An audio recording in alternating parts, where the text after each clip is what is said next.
Oi, pessoal. Estou aqui para gravar a primeira aula, a convite do professor Cidade. Eu vou seguir esses tópicos, vou me apresentar, vou falar um pouco de alguns conselhos gerais sobre o estudo, alguns métodos que vocês podem utilizar, características gerais da prova e no final vou fazer uma breve conclusão. Meu nome é Thaisa de Lima Gonçalves, eu sou primeiro tenente QCO de veterinária da turma de 2020, me formei no ano passado, em novembro. Fiz veterinária na Universidade Federal de Santa Maria, me formei em 2015. Consegui aprovação no concurso em 2019 em segundo lugar, tinham 2 vagas apenas. E atualmente eu estou servindo na Escola de Equitação do Exército, na Vila Militar aqui no Rio de Janeiro. A convite do professor Cidade, eu vim falar um pouco com vocês, porque essa é uma prova muito peculiar. É um concurso muito específico e muito peculiar. Então, tem alguns conselhos que eu gostaria muito que eu tivesse tido quando eu comecei a estudar, que eu acho que vai agregar muito para vocês, e que a gente tem que, para a gente conseguir organizar o estudo e saber, assim, o que é mais importante, o que não é. Primeira coisa que eu quero falar para vocês é que eu não sou nenhum gênio. As pessoas, às vezes, vêm falar com a gente, meu Deus, é uma prova extremamente difícil, é um concurso extremamente corrido, tu é um gênio. Não, eu não sou nenhum gênio. Eu nunca fui a melhor aluna do colégio, eu nunca fui a melhor aluna da faculdade de longe, mas sempre foi esse o meu sonho. Então, eu acho que essa frase que eu trouxe aqui para vocês é uma frase que me motivou e que eu acho que caracteriza bem a questão do estudo para esse concurso, que a disciplina ativa vence a inteligência preguiçosa sempre. Todo mundo que tem vontade de passar é capaz de passar, mas é um caminho muito longo, então ele precisa de muito mais disciplina e organização do que ser inteligente. E para isso, como eu comentei, eu trouxe alguns conselhos para vocês, algumas coisas que teriam me ajudado muito na época quando eu comecei a estudar para o concurso. A primeira coisa, a dedicação. É uma prova que ela tem uma bibliografia imensa, cai praticamente toda a faculdade de veterinária na prova, e é impossível a gente querer matar rápido o conteúdo. É um conteúdo extremamente demorado. Então, tem que estar muito dedicado mesmo e com um objetivo muito bem definido para se manter no caminho. A organização é fundamental também, e mais adiante um pouco eu vou explicar o porquê da importância da organização nos materiais, tanto na parte do estudo em si, quanto na parte dos materiais.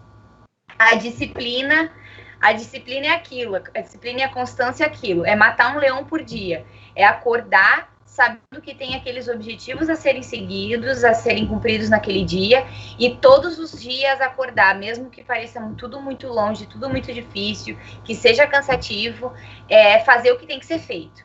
E quem faz o que tem que ser feito, consegue. Constância, manter-se todos os dias fazendo o que tem que ser feito, fazer um pouquinho todos os dias. É um caminho muito longo, é um caminho muito difícil, um caminho muito sozinho, e então todos os dias tem que dar um passinho a mais em direção a esse objetivo. E outra coisa que é extremamente importante é manter-se motivado. Como estou sendo um pouco repetitiva, mas é muito complicado, é muito difícil, muito longo essa estrada. Então é importante todos os dias, ou pelo menos de tempos em tempos, tu olhar para alguma coisa, tu conseguir reacender essa chama do porquê que eu tô fazendo isso todos os dias, do porquê que eu tenho que fazer as revisões todos os dias, do porquê que eu tenho que seguir essa carga horária de aulas, do porquê que eu tenho que fazer o simulado. Quando a gente se mantém motivado, e o que me ajudava bastante a me manter motivada? Olhar os vídeos do pessoal que estava aprovado antes, eu tenho alguns vídeos que eu vi muito mais de 2, 3 vezes. E algumas outras coisas que me mantinham com esse gás necessário para todos os dias eu conseguir acordar e cumprir as minhas metas de estudo.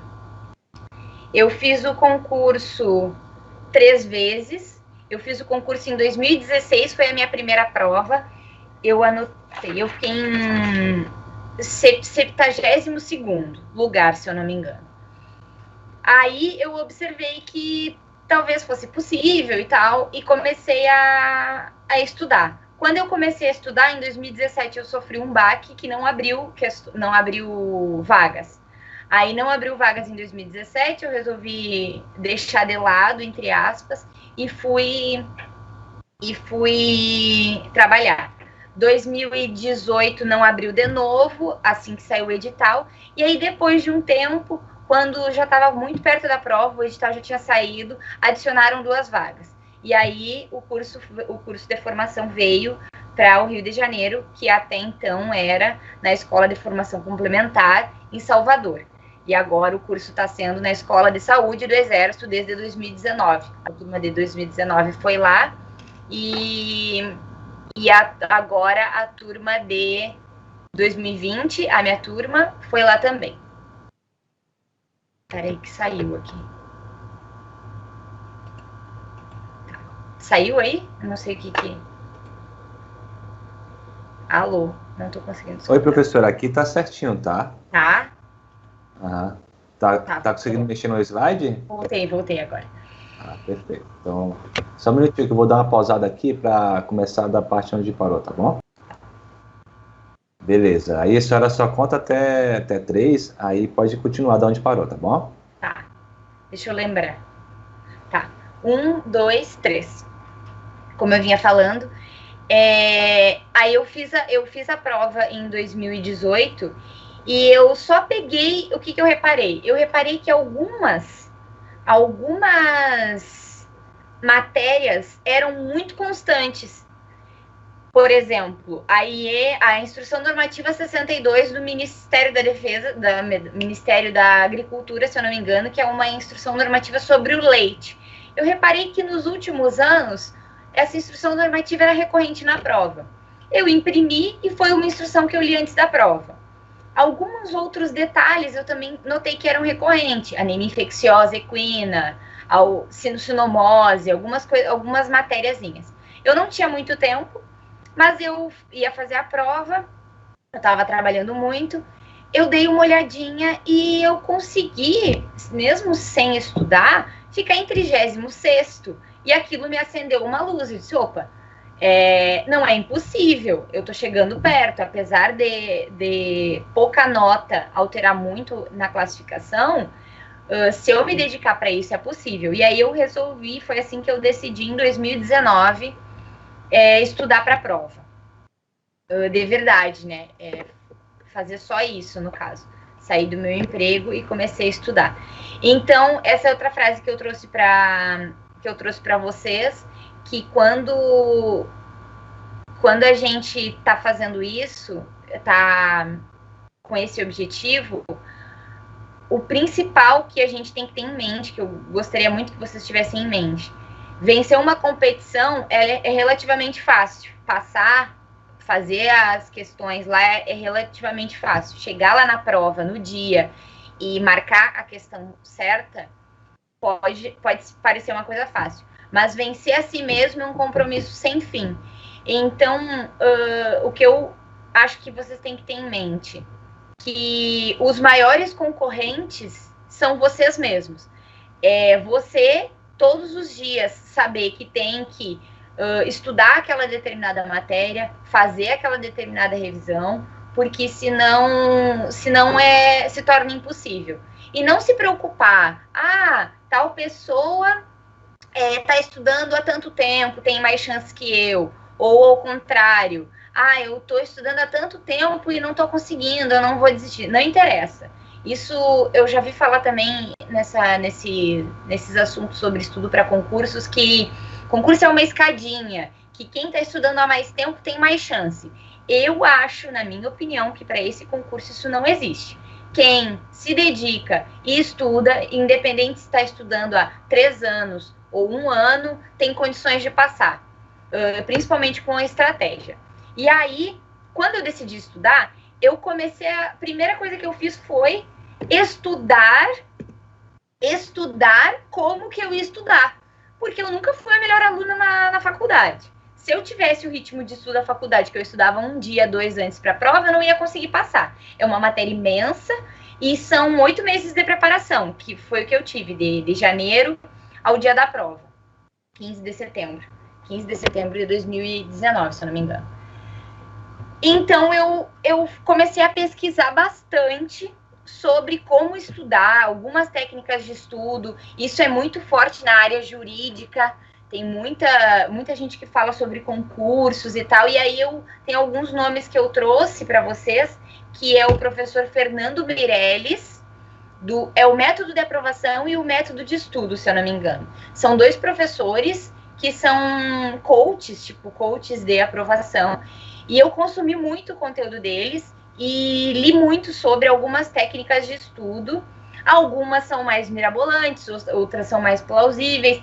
E eu fui, assim, tentando ajeitar e ver o que se encaixava melhor. Eu fiquei 1 mês assim, fiquei de janeiro a fevereiro, só testando como que eu ia estudar. E essa é a primeira coisa que eu quero passar para vocês. Saibam como vocês estudam melhor.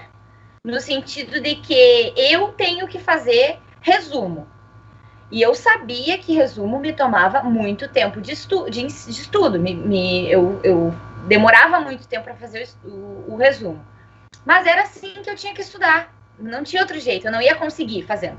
Tem gente que estuda bem só grifando. Tem uma folha, aí a pessoa pega, faz os grifos. Tem técnica para saber grifar também, para como grifar, primeiro ler, depois ler de novo fazendo os primeiros grifos, depois realmente grifar o que realmente importa, enfim. Tem técnica para isso também. Mas a primeira coisa é essa, saber como se estuda. E algumas coisas são, independente da pessoa, são coisas que elas são iguais para quase todo mundo, a não ser que a gente tenha um gênio, né? Uma pessoa fora da curva, né? Mas, considerando aqui que todo mundo é normal, que todo mundo tem um nível de inteligência normal, eu pesquisando sobre essa parte de métodos de estudo, eu cheguei na curva do esquecimento. E essa curva do esquecimento e retenção de Ebbinghaus, esse cientista aí que criou, que diz o seguinte: no momento que a gente estuda a matéria, a gente está, na teoria, com 100% de retenção daquela matéria. Ao passar do tempo, é natural, é fisiológico que nós esqueçamos do conteúdo. Agora, vocês imaginem pegar uma matéria agora, dia 2 de fevereiro, para no dia da prova, no meio de setembro, normalmente, não sei que dia vai ser esse ano, mas no meio de setembro, e lembrar daquela matéria. É impossível, principalmente devido à quantidade de matéria que a gente tem. Então, a primeira coisa que eu acho fundamental que todo mundo faça é as revisões. É fazer um planejamento de revisões. O que significa isso? Aqui eu peguei esse gráfico da internet, mas foi o gráfico que eu fiz, foi a forma que eu utilizei.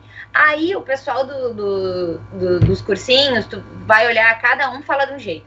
Tem que fazer 1 hora depois, 1 dia depois, 7 dias, 15 dias. Só que aí o que acontece? A quantidade de matéria é muito grande e chega um ponto que tu tem mais revisão para fazer do que a própria matéria para estudar. E aí eu cheguei num meio termo, de forma que eu conseguisse manter esse calendário de revisões sempre em dia e avançar na matéria, porque eu tinha uma meta a cumprir, né? Eu tinha que vencer essas matérias até determinado momento para conseguir fazer uma revisão zona antes da prova, enfim, e ter terminado o conteúdo antes da prova. Como que eu fazia, então? no dia que eu estudava a matéria, eu posso disponibilizar isso para vocês também. Eu bolei lá um Excel com as matérias listadas e eu lançava na minha planilha do Excel o dia que eu estudei, 2 de fevereiro. Automaticamente, o Excel calculava uma revisão de 7 dias, não, uma revisão de 24 horas, uma revisão de 7 dias e revisões a cada 30 dias, sucessivamente, até o dia da prova. Assim, no dia que eu acordava de manhã todos os dias, abria minha planilha do Excel e eu coloquei ali, eu configurei ela para que o dia que eu tivesse revisão, tivesse o dia lá de tal matéria, ia estar em vermelho o diazinho. Eu acordava todos os dias, abria minha planilha atualizada, ó, nesse dia eu tenho que revisar isso. Pegava os meus resumos, como eu comentei, eu tinha que fazer resumo, pegava os meus resumos e deixava de lado. Eu sabia que naquele dia eu tinha que avançar um pouco na matéria e revisar aqueles ali, porque senão eu ia esquecer. Então, e aí, o que eu acho? Cada pessoa ela se adapta melhor, se a pessoa quer anotar. Eu comecei anotando num plannerzinho, não funcionou, eu comecei a me perder. Então, essa planilha do Excel foi a melhor método que eu achei. Cada um tem que achar a forma que se organiza melhor para fazer essas revisões, porque isso se torna muita matéria. O que eu comecei a reparar com isso? Eu só realmente lembrava do conteúdo pelo menos na revisão dos 7 dias, que eu tinha estudado, tinha feito uma revisão 24 horas, e aí na revisão dos 7 dias, e talvez só que eu começava a ler o meu resumo, aí eu já lia sabendo o que eu ia ler, no sentido de que eu lia, já tinha mais ou menos decorado. E é bizarro que quando a gente começa a fazer isso, na revisão das 24 horas, tu lê de novo aquele material e realmente tu não lembra. Tu não lembra. Na hora que tu estuda, beleza, entendi tudão, tá ótimo. Depois tu realmente começa a esquecer. Então, só quando começa o assunto ficar chato, e teve assuntos que, sei lá, eu revisei mais de 7 vezes antes da prova, que eu pegava, chegava a ter ranço da matéria, porque que saco, isso tem que ler isso de novo. Óbvio que as revisões elas iam ficando mais rápidas ao longo do tempo, né? Eram 3 páginas, que eu passava o olho, lembrando. Aí, se eu tava na revisão, eu não lembro, e eu fazia um resumo. Então, às vezes, eu só anotava um tópico, no que eu batesse o olho aqui, eu teria que saber o que era. Putz, eu não lembro o que era aqui, eu voltava para a matéria, que o meu estudo estava incompleto. Aí eu voltava para a matéria, é isso, lembrei. Ou eu fazia uma anotação no próprio resumo, ou eu deixava. Para eu realmente conseguir fixar o conteúdo. Então, desses vários métodos que eu vi antes de começar a estudar, as revisões elas são prioridade. Então, no dia de estudo, tem que achar um meio termo entre avançar na matéria e fazer as revisões do dia. Não deixar revisar, hoje eu não vou revisar, azar, vou avançar no conteúdo, porque eu tenho muito conteúdo. Não caiam no canto da sereia. Vai dar errado, porque é impossível a gente lembrar de tudo para o dia da prova. É impossível, é muita matéria. Essa é a primeira coisa. A segunda coisa é a análise do edital e da bibliografia. Isso, mais ou menos, o professor Cidade já fez. E eu tenho uma análise um pouco mais detalhada, que eu também vou passar para vocês. Eu estou atualizando ela com a prova que eu fiz e com a prova do ano passado. Que é o seguinte, se a gente pega o edital, ele é super generalista. A clínica de equinos e caninos, sistema renal, circulatório, tal. Tu olha, tu lê tudo. Mas aí o que eu fiz? Uma outra tabela no Excel, o que eu fazia? Eu botei ali a relação de estudos, ó, do 1 ao 13, se eu não me engano, 1 ao 12.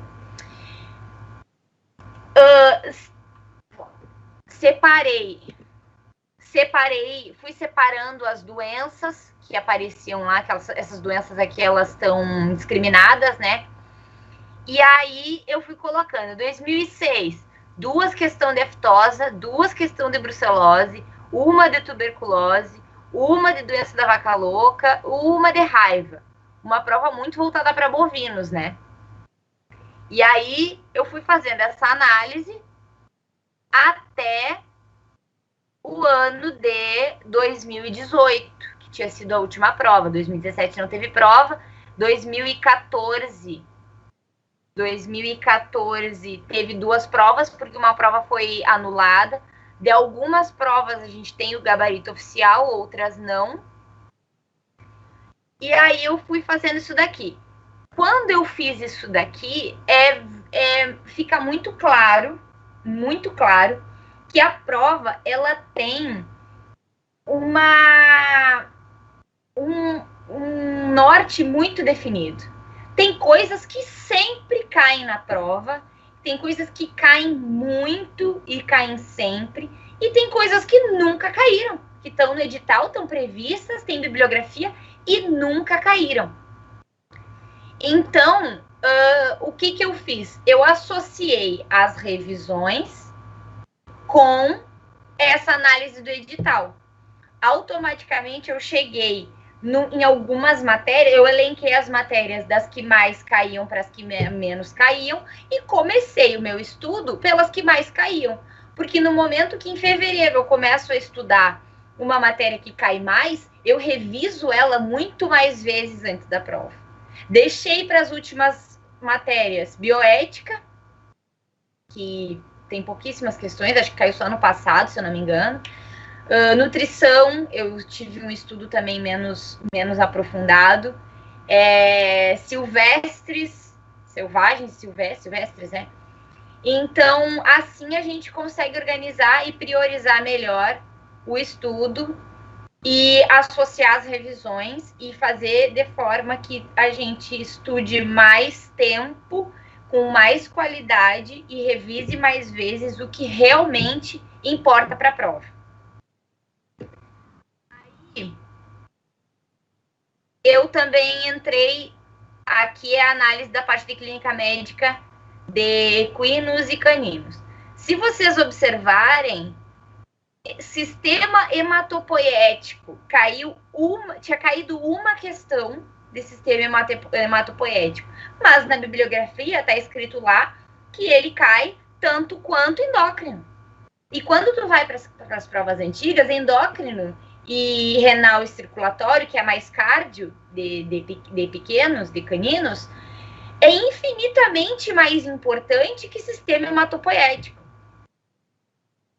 Automaticamente, eu comecei a estudar muito mais e com muito mais dedicação e detalhe a parte de sistema circulatório, cardiopatias, a parte de renal também, despenque em prova. E isso é importante, porque daí tu vai vendo que a prova mais cai e quando tu pega as provas antigas e começa a ler, tu começa a conhecer a prova. Tu começa a estudar a prova, tu começa a conhecer a prova. E aí, quando tu tá no livro estudando, tá com o Nelson e Couto aberto, tu olha uma determinada doença e aquilo ali tem cara de que vai cair em prova. Isso aqui é o estilo da prova. Ano passado, eles cobraram babesiose despenque em prova. Tem questão de tratamento, questão do agente etiológico, tem questão do... Aí, puxa, nunca caiu, sei lá, profilaxia. Então, às vezes é uma questão pronta, que ela tá pronta para cair, sabe? Quando a gente começa a ver a prova, ter esse hábito de conhecer mesmo a prova, a gente começa a ficar mais safo nesse sentido, de saber a manha da prova.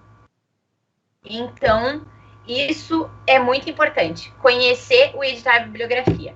Aí, sobre a bibliografia, o que eu fiz?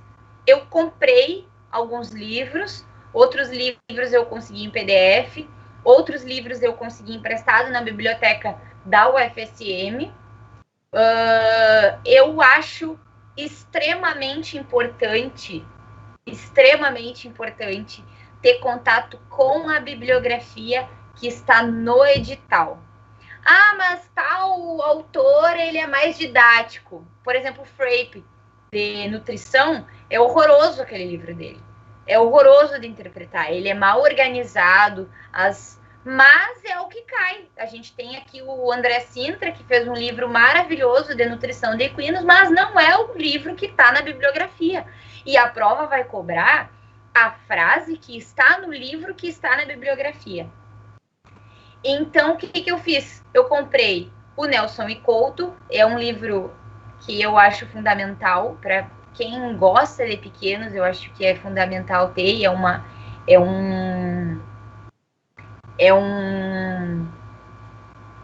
um investimento, né? Eu comprei esse livro, fiz alguns investimentos, eu comprei o Smith também, que eu sabia que caía bastante em prova, um outro livro, o Foresight, de microbiologia dos alimentos, que ele tá já no Google Drive, o Nelson e Couto tá no Google Drive. Eu pegava a prova e ia buscar no livro aonde que estava a resposta. E eu comecei a ver que as provas são copia e cola do livro. Por exemplo, tem uma questão de 2016, se eu não me engano, que falou que na questão... Não, 2018, foi a prova que eu fiz sem estudar muito. Que falava que para contar fetos de uma cadela se usava ultrassom. Toda a faculdade, vocês devem concordar comigo, que isso é um absurdo, que para contar feto, você conta com raio-x, porque com ultrassom, não é o Doppler, o coisa passa, e tu não consegue saber se tu já contou aquele ou não. Então, para contar fetos, o ideal é que se use o raio-x. Mas, num determinado livro da bibliografia, está escrito que o ultrassom pode ser usado para contar fetos. Não teve recurso que fizesse a questão ser anulada, apesar de ser um absurdo de nós veterinários sabermos que isso é um absurdo. E essa é uma outro conselho. Desapeguem-se do conhecimento veterinário de vocês. Parece bizarro, mas é exatamente isso. A prova não quer saber quem é o melhor veterinário de equinos, o melhor veterinário de caninos. A prova quer saber quem vai saber fazer a prova. Vocês vão passar, as pessoas que passarem vão passar, porque responderam corretamente o que estava na bibliografia e o que está na prova. Tem muita coisa que a gente lê que é um absurdo, ou porque o livro é muito antigo e já tem outros estudos com outros protocolos, com outras abordagens de tratamento, porque é de outra escola, enfim, a ortopedia tem isso de escolas. Não interessa. Se na bibliografia falou que pau é pedra, e na prova tiver escrito que pau é pedra, não nos cabe hoje, como veterinários, questionar a prova, porque a corda vai arrebentar para o lado mais fraco, vocês vão errar a questão e não é esse o ideal. Então, se desapeguem. Eu lembro que ano passado, quando eu fiz a prova, surgiu uma discussão, porque na minha prova caiu um negócio sobre a dor, sobre alguma coisa sobre a dor. E aí uma menina, alguém colocou num grupo que eu tava. Ah, mas essa questão não vale, porque a dor, não tem como mensurar a dor, cada animal sente de um jeito, não sei o que lá. Era uma briga que beleza, se ela pensava aquilo, mas não interessava, para a prova aquilo não interessa. Interessa o que está escrito lá, e lá estava escrito que para a dor usava isso, aquilo, não lembro direito da questão. Então, desapeguem-se desse conhecimento de vocês. Se vocês querem passar, e é para isso que a gente está aqui, para ajudar vocês a passar, preocupem-se com o que está escrito na bibliografia. Indo para a bibliografia de clínica, por exemplo. De caninos, tem o Jericó e o Nelson e Couto. Eu tenho o Jericó em PDF, eu acho que vocês já têm também, eu vi ontem, o pessoal comentando no grupo. E o Nelson e Couto, não tem nenhuma questão do Jericó. Eu acho que se eu achei uma questão que a resposta estava no Jericó, foi uma ou duas em todas as provas que eu li. E eu decorei essas provas, vocês podem ter certeza que aquele PDF de prova, eu imprimi ele e eu estudava com ele do meu lado para ir buscar na prova o que eles estavam cobrando. Então, o Nelson e Couto, ele é infinitamente mais importante. São provas. Eu tenho uma questão aqui.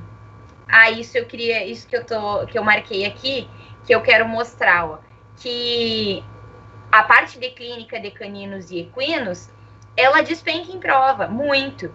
E se a gente for para os subtópicos, sistema digestório de equinos, 19 questões. Enquanto hematopoietético de equinos, nenhuma. É óbvio que a gente vai dedicar muito mais tempo, muito mais horas de estudo para saber todas as afecções do sistema digestório de equinos que estão lá escritas no Smith, e hematopoético tu vai dar uma lida por cima, porque a chance de cair uma questão é muito difícil, é muito raro. Então tem que saber priorizar esse tipo de conteúdo. Aqui que eu marquei a parte do sistema digestório de equinos e também a parte de locomotor, óbvio, né? A gente sabe que ortopedia e síndrome cólica é o que mais é importante, né? E aqui eu marquei hematopoético e endócrino, que nem eu tinha comentado com vocês. Então, reiterando, a importância de conhecer a prova, leiam a prova. Eu posso até mandar esse meu Excel aqui para vocês, mas não vai adiantar se vocês só olharem lá e irem para os livros. Leiam a prova, peguem o PDF de provas um dia e leiam o que caiu em cada questão, como que eles cobraram, qual foi a abordagem da banca. O que eu fiz também? Isso tem saber como e o que a banca gosta de cobrar e a importância da bibliografia. Pega a prova e vai para a bibliografia, vê onde é que está lá. Tem livros que são muito mais importantes. Eu não ia comprar um livro de Silvestres que caiu pouquíssimas questões, mas o Nelson e Couto cai direto. Todas as provas têm 2, 3 questões do Nelson e Couto lá. É quase certo que vai cair. Aí aqui, por exemplo, esse aqui é uma foto que eu tirei do meu Smith, quando eu pegava a prova e ia para o livro, eu marcava em rosa pink coisas que tinham caído em provas anteriores. Então, as marcações em rosa pink em todo o meu material, nessa cor aqui, é só de provas antigas. Só o que cai em provas antigas. Que isso me facilitava, eu sou muito visual, então eu gravo por cores, eu gravo escrevendo e vendo aonde eu coloco as coisas, puxando seta, fazendo esquemas. É a forma que eu aprendo melhor. E aí, observem essa questão de 2014. Paralisia periódica hipercalêmica em equinos das raças quarto de milha. O EB sequer tem cavalo quarto de milha. Mas não nos cabe questionar isso. Por quê? Em 2014, estava escrito: a enfermidade apresenta envolvimento familiar, sendo herdada como característica autossômica dominante. Na prova de 2014, primeiro item da questão é: a paralisia periódica hipercalêmica apresenta envolvimento familiar, sendo herdada como característica autossômica recessiva. Eles só mudaram o dominante para o recessivo e colocaram na prova. Eles copiaram e colaram. Aqui eu consigo mostrar. E isso acontece em diversas questões. Tem várias questões assim no Smith, várias questões assim no Nelson e Couto, e no Forsyth tem questão assim também. Então, isso, repito, leiam a bibliografia. Não adianta pegar o PDF do cursinho, da faculdade, a apostila de clínica de equinos do professor top tal, fulano de tal da faculdade, porque lá está explicado melhor. Leiam a bibliografia. Essa é a maior dica que eu dou para vocês. Outra coisa, aqui tá a doença escrita, e isso aqui é o primeiro parágrafo. A grande maioria das questões, parece bobagem, mas não é. A grande maioria das questões estão nos primeiros parágrafos da doença. Tem doenças que ocupam aí 3, 4 páginas de um livro. A maioria das questões, elas estão nesse inicinho aí, nos primeiros parágrafos da doença e dos capítulos. No Nelson e Couto, tu abre o capítulo, sistema cardiovascular, sei lá, sistema circulatório, aí abre cardio lá e começa a ver. As questões, elas estão concentradas nas 3 primeiras, 3 é demais, nas 2 páginas, nas 3 primeiras páginas de cada capítulo. Então, aquelas páginas, meu filho, aquelas páginas tem que decorar, tem que ler mesmo, tem que ler, tem que grifar, tem que, quando ter dúvida, voltar para o livro para ler de novo, porque é o que vai estar na prova. E por uma questão faz toda a diferença. Uma questão faz toda a diferença na ver a prova. Ciclo de estudos é um outro método, mas isso aqui já é mais pessoal, porque eu sei de gente que não gosta de estudar assim, mas para mim funcionou. Eu coloquei esse ciclozinho aqui só para ilustrar, mas como que acontece? Também é fisiológico que em determinado momento do nosso estudo, a gente está lendo, está achando que está entendendo, mas cansou. A cabeça, o cérebro cansou. Então, ele desliga e tu tá lendo ali, mas tu não tá absorvendo nem lembrando de absolutamente nada. E isso acontece mais ou menos uma hora depois que tu tá lendo determinada matéria. Então, o que acontecia para mim? Bom, eu vou estudar primeiro legislações, que também cai muito em prova. Eu pegava todas as legislações e ficava uma semana só na legislação. Isso me cansava, que eu tava que não aguentava mais ler legislação. Ou então, quando entrava em clínica de pequenos. Eu nunca fui clínica de pequenos, eu não sou fã da clínica de pequenos. Então, para mim, não era bom estudar, não era bom. O que eu fiz, então? Eu sempre tinha em torno de 4 matérias que eu estudava ao mesmo tempo. Eu pegava uma clínica de equinos, 4 tópicos. Clínica de equinos, legislação, clínica de caninos e, sei lá, uma coisa bem diferente, assim, sei lá, nutrição. O que acontece? Fazendo assim, num ciclo curto, no dia que eu estudava veterinária, porque depois que começou conhecimentos gerais, eu tinha um dia só para veterinária, eu estudava uma matéria, quando eu tava cansando, que dava, dependendo da matéria, se eu gostava, eu conseguia ficar um pouco mais, 2 horas no máximo. Mas quando dava um determinado tempo que eu cansava, eu pegava outra matéria. Aí, eu tava dando um novo estímulo pro meu cérebro a voltar a querer entender aquilo ali.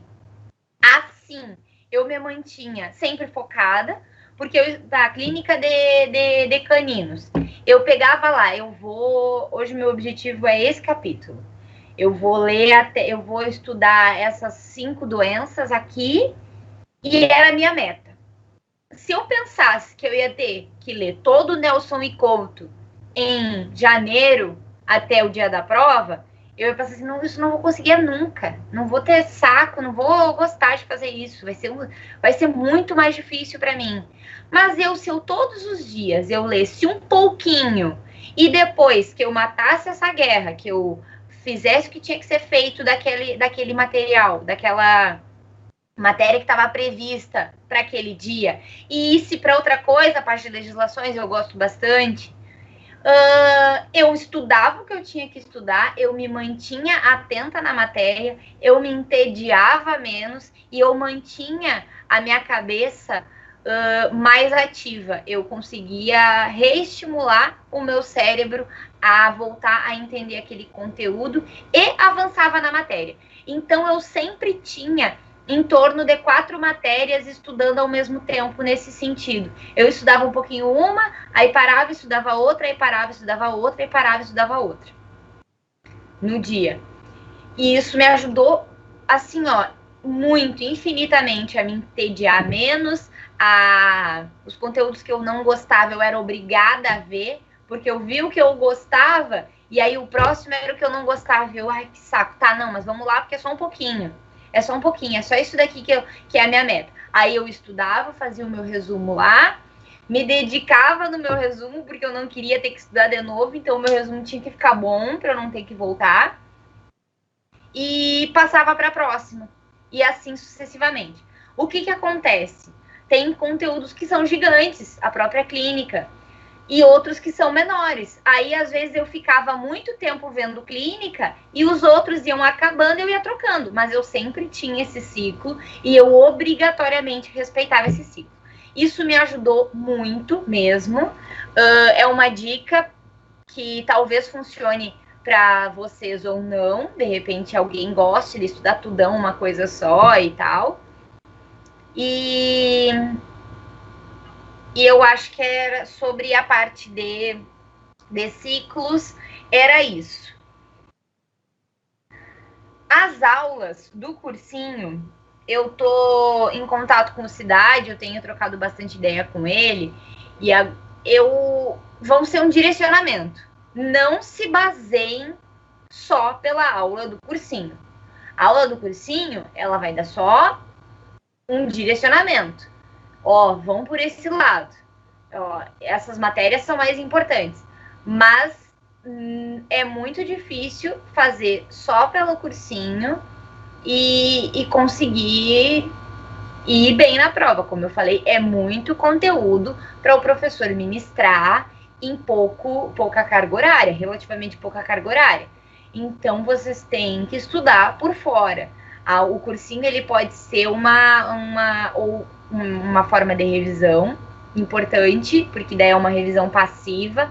O estudo, quando a gente está fazendo, lendo, escrevendo, ele é ativo. Quando a gente está só recebendo informação, ele é o passivo. Então, precisa ter essa mudança de modalidade aí para também estudar de várias formas diferentes, né? Mas ela é só um direcionamento. Eu estou tentando entrar em contato com os professores para conseguir direcionar ao máximo, baseado nessa análise aí dos conteúdos que eu passei para vocês.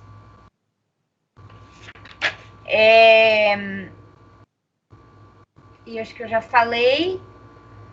Aí, para o final, o que eu quero falar para vocês é que 100% das pessoas que são aprovadas em qualquer concurso, elas não tiveram uma caminhada sólida, sem erros.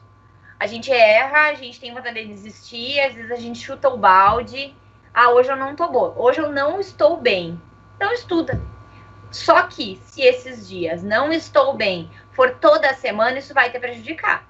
Mas lá de vez em quando, não estar bem é normal.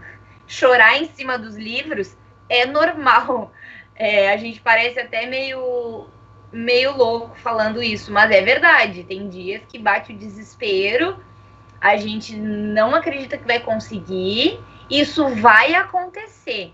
Por isso que tem que perseverar, tem que ter uma forma de tu olhar para uma coisa que te relembre desse sonho.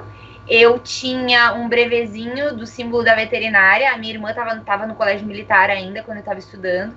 E ela me falou que ia numa lojinha comprar uns uniformes. E eu disse para ela, Letícia, me traz um brevezinho da veterinária. Só ela e eu sabíamos que eu tinha. E esse brevê tá comigo até hoje. Usei já ele na minha farda, graças a Deus. E foi uma das maiores felicidades da minha vida. Eu acho que, na verdade, foi a maior felicidade da minha vida. Então, eu tinha isso que sempre eu bati o olho naquilo, estava na minha mesa de estudos, e me lembrava onde eu queria chegar e era dali que eu tirava forças para continuar. Só passa na prova quem não desiste. A caminhada ela é imensa, mas não pensem nisso.